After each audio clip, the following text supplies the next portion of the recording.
26. 세상을 바라보는 시각. 비판과 비난의 차이점은 대안이 있느냐 없느냐에 달려있다는 생각입니다. 대안이 없이 무조건 나쁜 점만 성토한다면 비난이고, 완전하지는 않더라도 어느 정도 생각해볼 여지가 있는 대안이 있다면 정당한 비판으로 인정되어야 한다는 것이 개인적인 의견입니다. 한국 사회는 물론 세계가 굴러가는 현상과 흐름에 대해 이러한 비판을 제기할 때 가끔 듣는 소리가 있다면 왜 그리 비관적이냐? 하는 것입니다. 노자가 임종을 앞둔 스승에게 가서 이렇게 물었답니다. 마지막 가르침을 주십시오.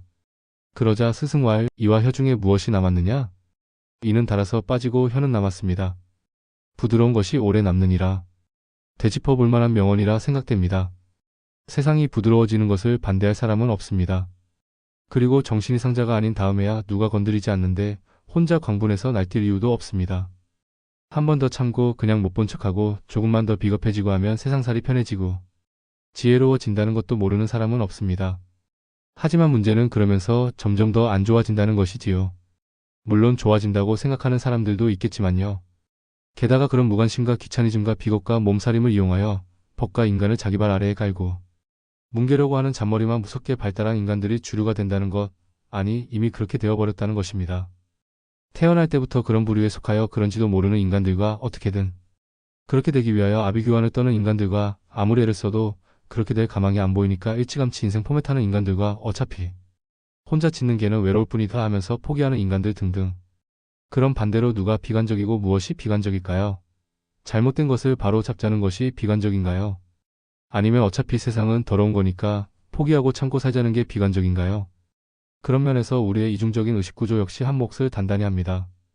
재벌 욕을 열심히 하면서도 제 자식 재벌회사 들어가면 잔치 벌이고, 정치를 쓰레기 취급하면서도 제 자식 결혼식에 국회의원이 줄에 서주면 가문의 영광인 줄 생각하는 의식구조. 이것이 정치를 욕하면서도 정치에 철저히 종속된 이율배반적인 국민성이라는 것입니다. 성장과 분배를 얘기할 때 걸핏하면 나오는 소리가 그럼 같이 굶자는 얘기냐? 하는 것인데, 적어도 같이 굶으면 증오심이나 살인은 생기지 않을 것이고, 또한 우리 사회가 굶어 죽을 정도의 위상은 벗어났다는 것은 모두 알고 있는 사실입니다. 왜 부자들을 못살게 구느냐고 부자를 시기하는 정권이라고 불만을 토로하고 정권을 욕해 댔지만, 그럼에도 그 기간 동안 가장 많은 이득을 챙긴 부류들 역시 그들이었습니다. 왜 가진 자들의 재산을 빼앗으려 하느냐고 분노한다지만 누가 그렇게 얘기합니까? 세금이나 제대로 내시라는 겁니다. 야비하게 잔머리 굴리지 말고, 그렇게 세금 내는 게 억울해서 못 살겠으면 당신들의 유토피아인 미국으로 가보세요. 아마 3년은 고사하고 1년도 버티기 힘들 것 같습니다. 세상에 좌파 정부는 없다고 합니다. 아무리 좌파의 슬로건을 가지고 정권을 창출하더라도 그 이후의 정책 진행 과정에서 기득권층의 요구와 저항을 무시할 수가 없기 때문에 좌파신 자유주의라는 형용 모순이 버젓이 등장할 수 있는 것이겠지요. 지난 10년의 정권이 좌파였다고 소리 높여 외쳐대는 우물안개구리들은 인정하지 않겠지만, 지난 정권 역시 보수 내지는 고작해야 중도 우파였지 진보였다고 봐줄 수는 없는 노릇입니다. 저 역시 그런 면에서 노빠도 아니었지만 고금을 통해 그 유래를 찾아보기도 어려운 전직 대통령의 자살이라는 초유의 사태를 겪으며 제가 느낀 솔직한 심정을 토로하자면, 정치 보복이니 뭐니 하는 이유들 말고 그 근본적인 원인으로 돌아가서 볼 때 대통령이 되지 말았어야 될 사람이 대통령이 되었다는 데에 있습니다. 어디서 근본도 없는 마누라가 이래도 나오지 않은, 그래서 가까이 옆에 두기도 싫고 접촉하기도 싫은 불가촉 천민이 대통령이 되었기 때문에 그런 사람이 대통령이 되는 불상사가 이 나라 역사에서 다시는 되풀이 되지 말아야 한다는 것이 그들, 저 잘나고 훌륭하신 이 나라 기득권 집단의 생각이라는 것이지요. 아니 오히려 반대로 생각하면 한 20년쯤 후에나 대통령이 되었다면 더 좋았을 터인데, 시대를 너무 앞서갔던 비극이 동시대를 살았던 국민들의 가슴속에 뼈저린 비극으로 영원히 각인될 것입니다. 추도 기간 중 눈물 흘리지 않으려고 몇 번이나 하늘을 올려다보고 입술을 깨물며 참았지만 연결식 전날 결국 주체하지 못하고 많이도 울었습니다. 노무현 대통령. 그 이름은 우리에게 그대로 눈물입니다. 시야를 세계 무대로 돌려보겠습니다. 일본 정부가 사상 초유의 정권 교체를 이루어내기 전 시점에서 민주당의 그 공약 사항의 일환으로 독도 문제를 또 들고 나왔습니다. 이번 정부의 대응이 궁금해지는 대목입니다. 미국에서는 오바마 대통령이 인종차별 문제 때문에 사과했다고 합니다. 미국이니까 가능하다고 생각하시나요?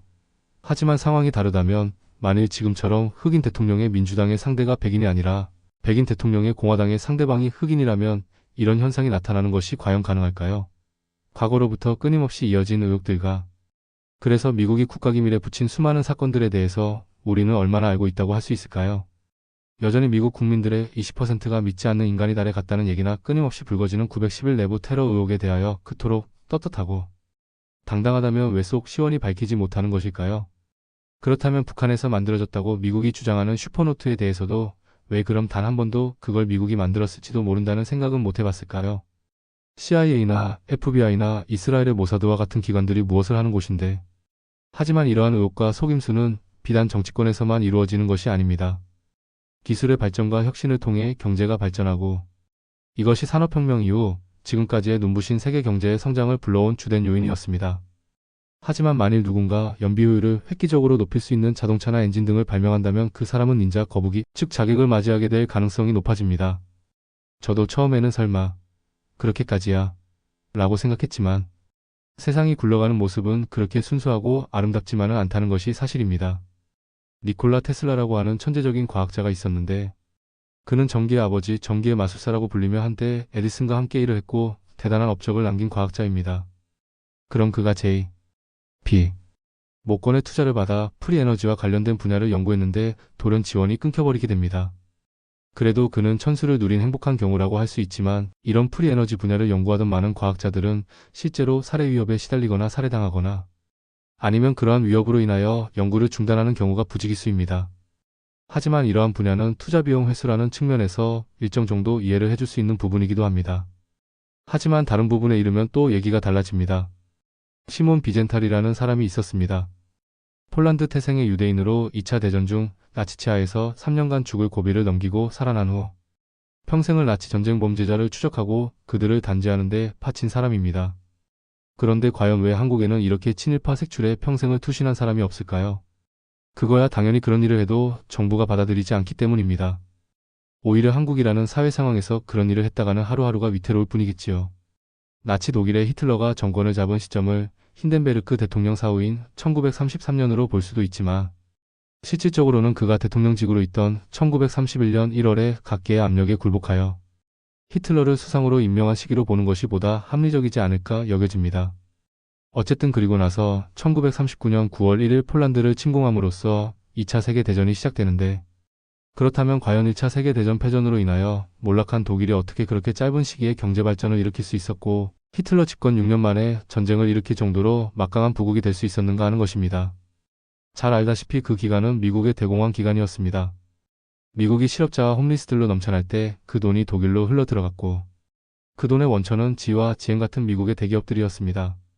진보의 양심이라는 책을 펴낸 경제학자 폴 크루그먼이 한 말 중에 그들이 하는 말을 듣지 말고 그들이 무엇을 하는지를 보라 는 말이 있습니다. IMF 동아시아 경제위기 때 그들이 각국에 행했던 짓거리와 막상 근본의 미국 경제위기 때 어떻게 하고 있는지를 명료하게 짚어주는 명언이 아닐 수 없습니다. 이는 비단 경제 부분만이 아니라 다른 어느 부분에라도 적용될 수 있는데 과거의 사학법 논란이나 지금의 미디어법 때우나니 4대강 살리기니 하는 일련의 사건들에 있어 단지 그들이 하는 말에 그러려니 할 것이 아니라 왜 하는지 그로 인한 파급효과가 무엇이고 거기서 얻어지는 수익이 어디로 귀결될 것인지에 대한 면밀한 추적조사가 필요하다는 것입니다. 공부를 하는 것도 마찬가지라고 봅니다. 아무리 책을 읽고 자료를 보고 하면서 머릿속에 입력을 많이 시킨다고 하더라도 그보다 더 중요한 것은 스스로 생각하고 자신의 머릿속에서 이것들을 공존시키는 것입니다. 정보를 받아들였다면 이를 분석하고 해체하고 재조립하면서 향후의 영향과 결과를 유추해내는 과정이 필요한데 지금의 시대 상황은 오로지 정보 입력에만 급급하여 이러한 스스로의 작용이 부족하지 않은가 하는 생각입니다. 무엇보다 남들이 하는 100마디의 말보다 스스로의 생각과 판단이 훨씬 더 중요한 것임을 인식하고 세상에 잡다하고 복잡하고 때로는 그 천박한 이면이 훤히 보이는 사건들을 접할 때 이러한 비판적 사고의 습관을 견지하고 그 틀을 키우고 강화시켜 나가야 할 것입니다.